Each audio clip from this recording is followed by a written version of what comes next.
pagalin yung sarili mo para maibigay mo yung love na kailangan ng family mo, ng mga anak ko, at ng aking asawa.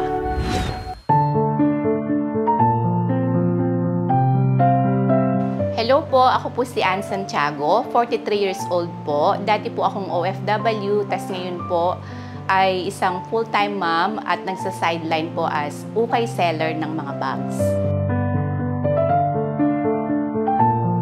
Maganda ang epekto sa akin ng macchiato, cantaloupe, lumabas ng avocado. Sinubukan ko din siya, which is nagustuhan ko. Tapos drinker na rin ako ngayon ng yung Dalandan and Four Seasons. At wala akong pinapalampas. Nagbe-beauty talks na rin ako, Booster C at Lana. At naka-ekran po tayo ngayon. Ayan. I'm a Lux baby. Nag-start akong mag-take ng Lux Slim. Ang unang purchase ko is August 2024. Tapos tuloy-tuloy na yon. During pregnancy, hindi ako pwedeng uminom ng kahit ano. Puro natural lang muna. Nagkaroon ako ng gestational diabetes.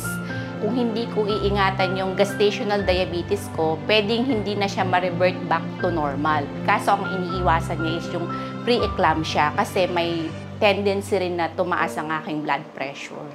As per my OB po, kailangan ko siyang kontrolin kasi meron siyang epekto sa baby. At sa akin, pag nanganak ako, naghanap ako ng brand o ng mga products na mahihiyang ako.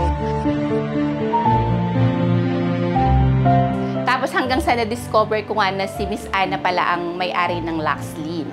Ang unang purchase ko nga is yung macchiato and yung cantaloupe. Nung first month ko siyang ginamit, sabi ko nga sa nanay ko na parang nagsisi ako bakit ako nagpalaygit kasi parang hindi na ako dinatnan. Pero after nun, bigla akong nagkaroon. Tapos until now, within 6 months na ginagamit ko siya, tuloy-tuloy na yung menstruation ko monthly. Tapos bumalik siya sa normal. Nakatulong din siya sa pag-regular ng aking blood sugar. And I'm happy to say na today, as of today, 63 kg na lang ako from 89 noong buntis ako. Pag nawalan ka kasi ng confidence sa sarili, tapos yung hindi mo na alam yung tingin ng mga tao sa'yo, tapos sabay-sabay yung pag-aalaga mo ng mga bata. Kaya yung na-discover ko yung Lux Slim, naging magandang epekto sa akin. Parang gumigising ako araw-araw na feeling ko ang ganda-ganda ko kahit minsan walang ligo dahil sa daming-dami ng trabaho. Kasya na talaga yung mga damit ko noon na hindi ko lubos maisip na kakasya ulit sa akin ngayon. O balik confidence. Nung na-receive ko nga yung message ni Miss Ana, nagtatalon talaga ako kasi sabi ko, oh my God, saan ako dadalhin ng pag-inom ko ng kape? O, nandito na ako. Girl, ganda ko, di ba? Maraming salamat, Miss Ana. Ba't ako naiiyak? I love you po. Miss Ana, I love you.